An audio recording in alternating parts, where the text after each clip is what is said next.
morning. I am in the Lake District National Park and I'm parked at Buttermere. The lake is just down there. I have such a love affair with this place. I absolutely, completely just love it to bits. And I had a big day planned for today. It's nice and early, a glorious sunny day. What I was going to be doing was heading up to High Crag, High Style, Red Pike and back around and down via the falls that are quite famous falls. But actually, I'm being really honest with myself and I'm feeling very weary. So I've decided to strip my day right back and I'm going to take you on a journey up one of my favourite fells in the whole of the Lake District National Park, and that is Haystacks. If you are new to fell walking or you'd like to get into it, this is definitely one of the best walks you can possibly start with. Most books kind of rate it as like a 2 or a 3 out of 5, so it's certainly manageable in terms of mileage and height, and it's just such a wonderful walk to be able to do. You still get the spectacular views and really feel like you're within the mountains, gaining some height there. So we're going to head up over there. The first thing to do is to find the lake, walk along the lake, and then we'll start our gentle ascent.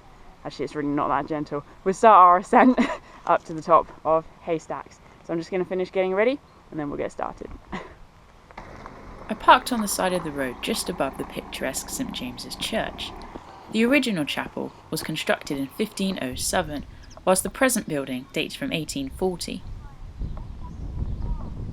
Buttermere is a tiny little village made of a few houses, cafes and pubs, yet it has a warm atmosphere and plenty of hidden secrets.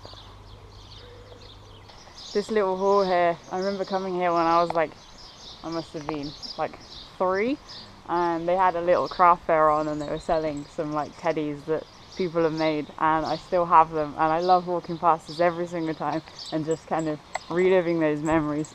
It's such a special place for me.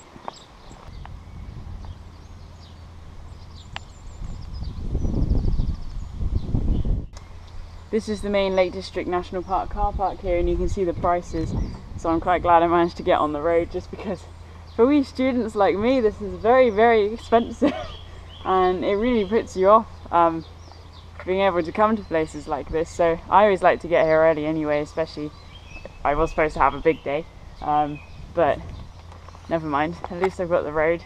I appreciate the money goes towards helping to maintain the national park. I think that's great, but there should certainly be some kind of option for people that don't have a huge amount of change and money just rolling around in their car to pay for a car parking ticket, a little slip of paper.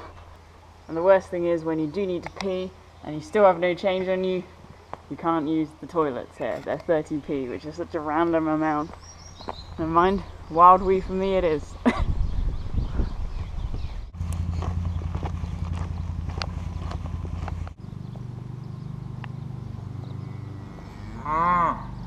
Okay, so leaving the little hamlet that is Buttermere behind and just making our way to the lake. I have such an itchy face today. I just got eaten alive by mozzies last night. I'm just covered in little bumps. But never mind, hoping some good mountain air will clear up the skin.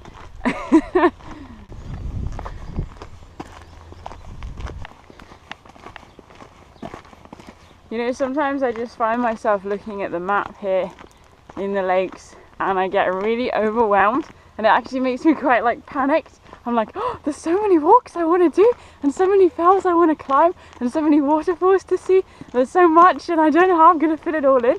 And I have to really pick and choose each day, as does everybody, what we're going to do based on what the weather's doing, and it really is a case of wake up and see. Now, the mountain weather information system last night was saying quite low cloud, kind of a base of about 500 meters, and I was like, that throws most of my options out the window. I don't really want to do it if I get to the top and I can't show you guys any of the views, or we can't really experience the climb because we're just kind of hemmed in by cloud. So then this morning I checked it again and it said the western fells were likely to be clear skies, almost certain summit free of cloud. So here I am kind of in the western fells and feeling really pleased to be here, but even as I'm walking I'm like, oh, maybe I should just do the long ridge, and I want to see Scale Force, and why am I not camping here? I want to stay at this campsite because it's a great campsite, and but I have to be like, no, today I'm doing Haystacks and I will enjoy Haystacks. It's my favourite place. Buttermere is my favourite place. Today I'm going to just really try and take nice and leisurely give my body kind of an active recovery day, and you know, when I get back down, just sit by the lake, just paddle my feet. We're just going to enjoy the Lake District for what it is, pick up the steady pace of the mountains and of the lakes, and just enjoy in here and in here. That is my goal for today, so let's go see some scenery.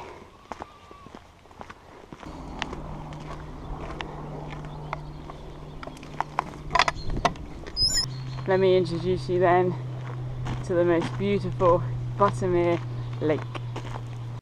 Buttermere Lake is just over a mile long, with an average depth of 23 metres. It's a blissful body of water, surrounded on all sides by fells and falls. It's so easy to see why it attracts visitors from all over the world.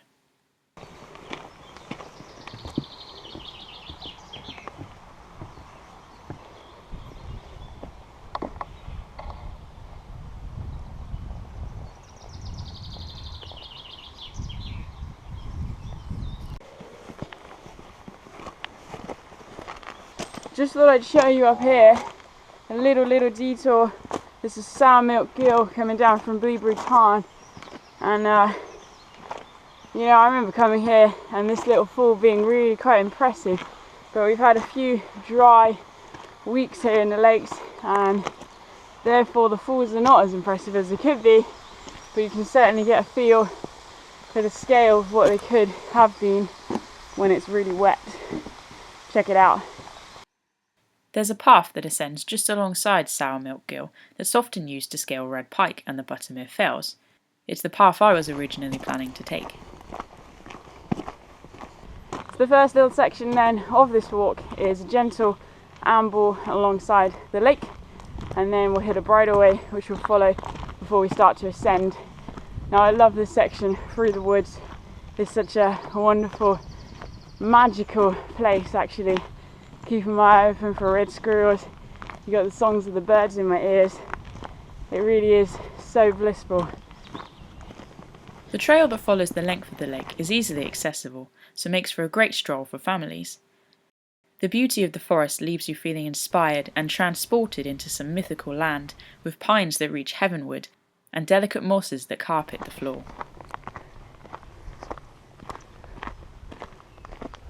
Alright, this is taking a lot longer than intended to walk from one end of the lake to the other, just because I keep stopping to look at that. That is everything in a single view that the Lake District represents for me.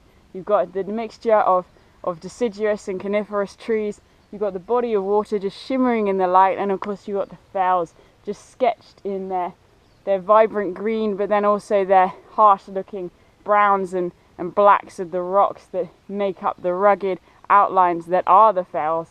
And I just keep smiling at that view. It's really filling a place in here for me.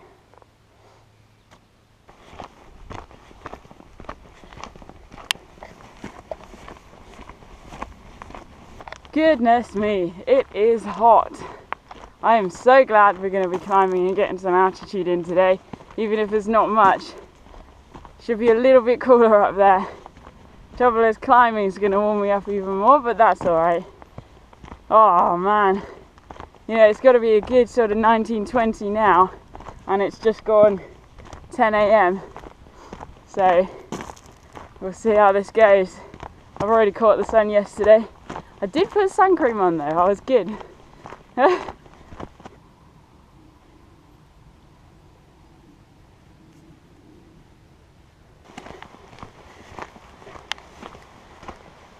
Alright, now this is hands down one of my favourite places on the planet. This is Combe Beck. The number of hours I've spent playing here in the waterfalls just up there is literally such a slice of heaven. The beck flows from a spring located near the summit of High Stile, between Grey Crag, Eagle Crags and the Coombe Crags. You're going to love this. Way back in 2013, Mum and I walked a coast to coast trail together, and as we passed Endale Water there were cows just stood in the water trying to cool off, and this one's doing the same. He's just standing there trying to cool down a little bit. Really goes to show it is hot.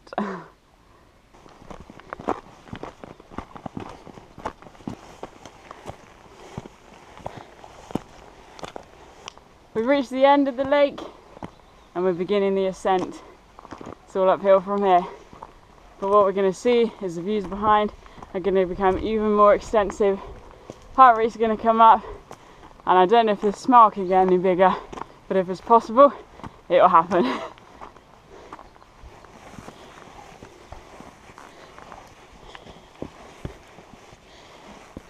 This may or may not come as a surprise, but when you're climbing a mountain, your pace has to change. Find a rhythm, small steps, breathe strong. You've got plenty of time to ascend. You can't walk like you normally would. It's about adopting the pace of the mountains and enjoying the backdrop every once in a while.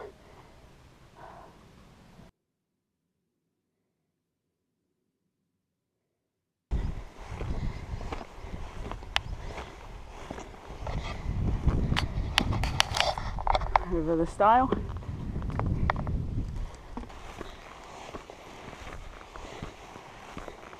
Most of the paths here in the lakes are made up of these sort of slabs which have been put in place to help with erosion due to heavy footfall up and down the fells each year.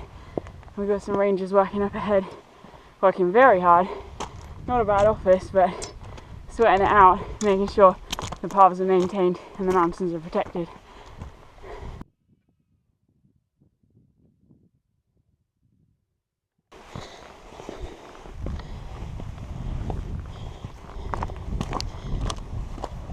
See these black bags, they're often airlifted in or air dropped in even, and they're full of rocks, and they're the rocks that make up the path that we're walking on.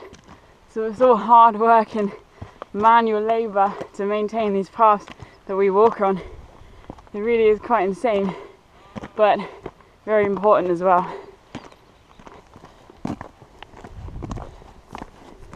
Chipping away at the ascent here, feeling real fresh.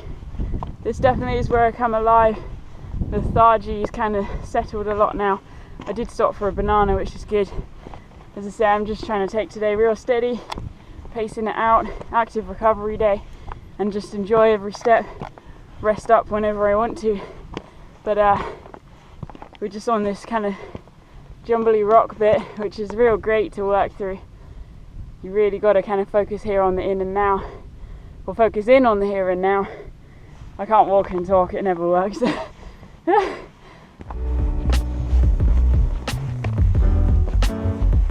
always find coming around the corner here quite exciting, just because you're greeted with the big lump that is Haystacks. So the path just zigzags up now, did a bit of a scramble near the top. At a push you could do it without hands, but probably easy to when you've got a backpack on your back. But here we go, so we'll just start this little bit of ascent now, and then we'll be nearer the top. But I always remember coming around here when I was way younger, being like, oh, more to climb, and then getting really excited remembering there was a scramble there. Now I'm just kind of bounding up here like a spring chicken, and this is my recovery day. But it's so great to see how the mountains are constant, and yes, they're dynamic in terms of weather and systems that pass through and how they look with the seasons, but the shapes, the crags, everything else is maintained, is solid. And it's quite comforting as well, actually, to be able to come back through here and see that it's the same.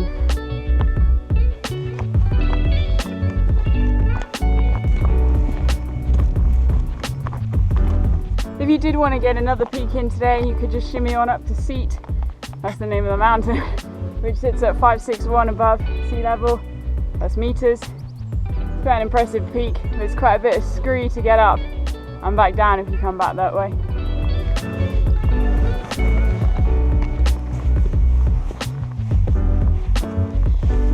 Here's some of the rockier bit we've got to traverse. Views of Buttermere behind as well. Just take our time on this. Basically, rule of thumb, avoid shiny rocks that have been polished by wear. Those will be the slippiest ones. And actually, you know, this rock is very angular, which makes it ideal for grip.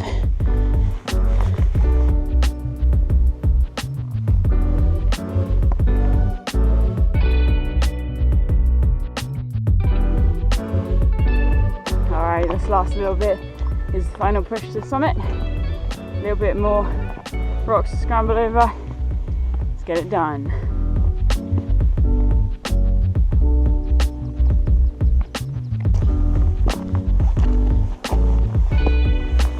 Okay, so when you've done most of the scrambling back there, you're around the corner and you can see the summit just up there.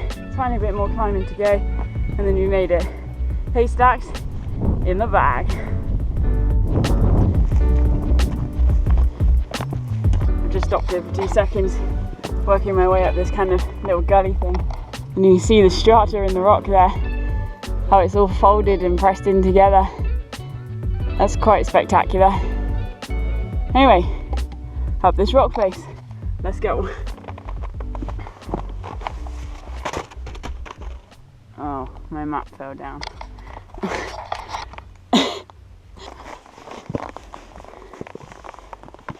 I love how you round the corner and there's this little surprise body of water, this tiny tarn. Just captures the light in such a special way.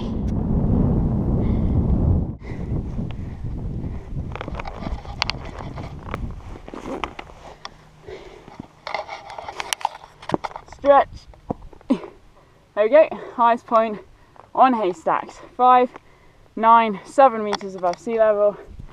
Epic views all around. Let's get to the edge, you'll be able to see back down over Buttermere. Feeling good. There's actually a few cairns that sit on top of Haystacks, but it's the third one that gives the best views over the surrounding landscape. So naturally, I made my way over to utilise the spot.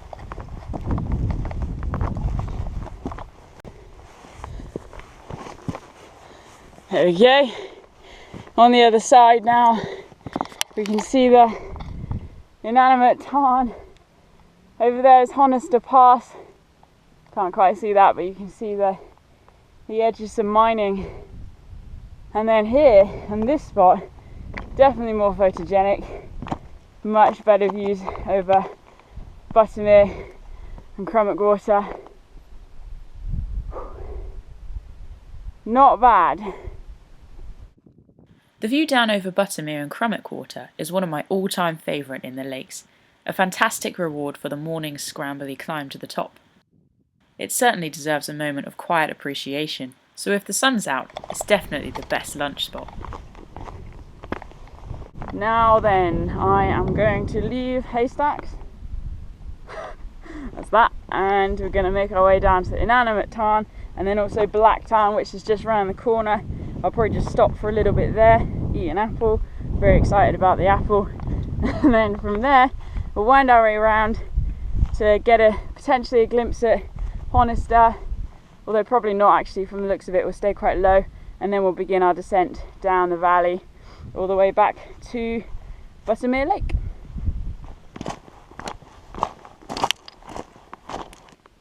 The Innominate Tarn sits at 520 metres above sea level and makes for a more sheltered lunch spot if the weather isn't on your side. You won't be dining alone though, since the ashes of Alfred Wainwright are actually scattered at the tarn, so watch out for those little bits of grit that get stuck in your boot, because they might just be him.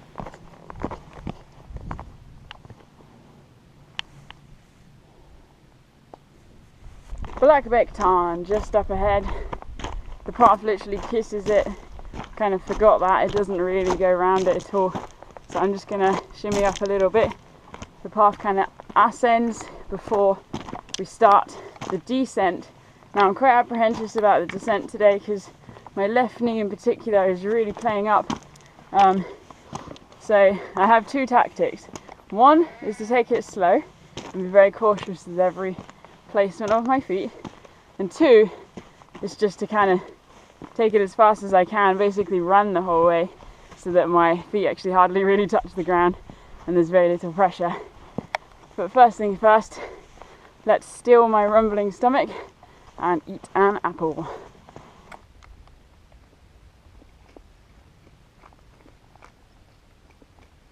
This really is a relaxing spot, just chilling out, the sun's coming out, and I just wanted to show you this. So when I walk in the moors, the mountains, or anywhere kind of similar, I tend to carry these ID cards by the FSC, so Field Studies Council, and they've basically got loads of plants on them, a little bit of information about them. They tend to open out. It's very hard one-handed. They do open out, but you can see they've got different pictures of different plants, and I love to just spend time kind of getting to know the landscape that I'm walking through, the different species and what they represent, the soil types or the moisture levels or the seasons, and also finding wild edibles as well, which is always great fun. So I just want to encourage you, if you do start coming out here, or if you already do, definitely get to know the landscape you're walking through, because you can spend as much time as you want kind of gawping at how beautiful it is, but to really understand how it works just kind of gives you more of a sense of becoming one with the mountains. And I talk a lot about that, but I really do think it's valuable to know what you're walking through and to be able to respect it even more because of that.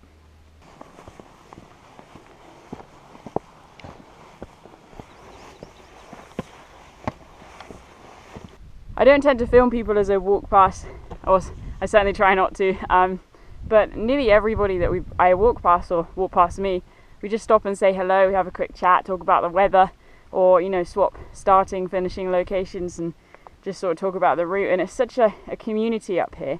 There's such a root of sense that everyone just understands why you're up here, why you're doing what you're doing, whether you're on your own or a group. Like, there's just total understanding, there's no questioning, and it's just so great to know that you're part of that community and just complete acceptance. It's just the best thing, and you just get to chat to people along the way, and it's a brief encounter, but they're always lovely. Rounding the corner from the tarn, I found myself looking over the remains of some open-cast slate quarries, which had been used since the late 17th century. For over 100 years the slate was transported from the quarry workings down to Honister Pass, either by hand or by pack horse, until the late 19th century, when tramways were built to carry the heavy materials down from the fells. Nowadays, many of the quarries sit disused, although the stone buildings can often make great shelters.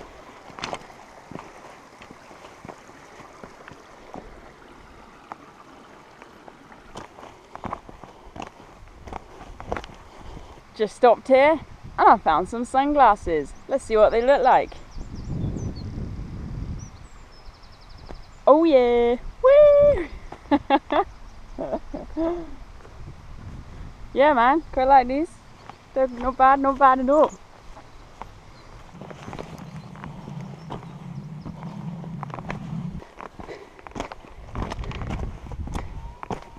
As much as you don't want it to, definitely gets uncomfortable going down after a while. So much kind of in the way of rocks to watch out for. Make sure you're landing on ones that are stationary and not slippy. Don't trip over other ones. Don't cause a landslide. Certainly wakes you up.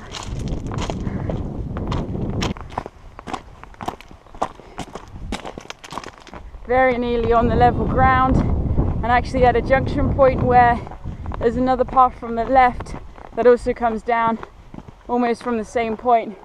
You can see the path winding its way up there, or coming down. That one's got better views of the waterfalls.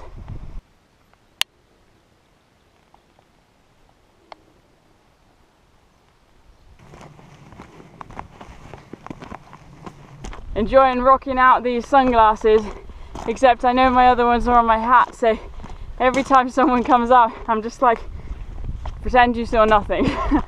But when I'm alone I'm enjoying this a lot. Anyway, I'm heading towards Gatesgarth farm, which is at this end of Buttermere, and then from here we'll head back to the other side and walk along the water until we get back to Buttermere, the car and the cafe. I'm also trying to keep moving because there's these massive horsefly things that keep attacking me and taking my blood, and I don't have enough to give away like that, so I'd rather they stopped. But anyway, next destination, Gatesgarth farm. Gatesgarth is a small settlement on the eastern sides of Buttermere. There's a car park near the farm that's a popular starting point for trails up Fleetworth Pike. Nearby the farm itself is a donation box for the Cockermouth Mountain Rescue. The team is available 365 days of the year, 24 hours a day, and is funded solely by voluntary contributions. So if you pass, be sure to pop them some cash, as you never know when you'll need their help.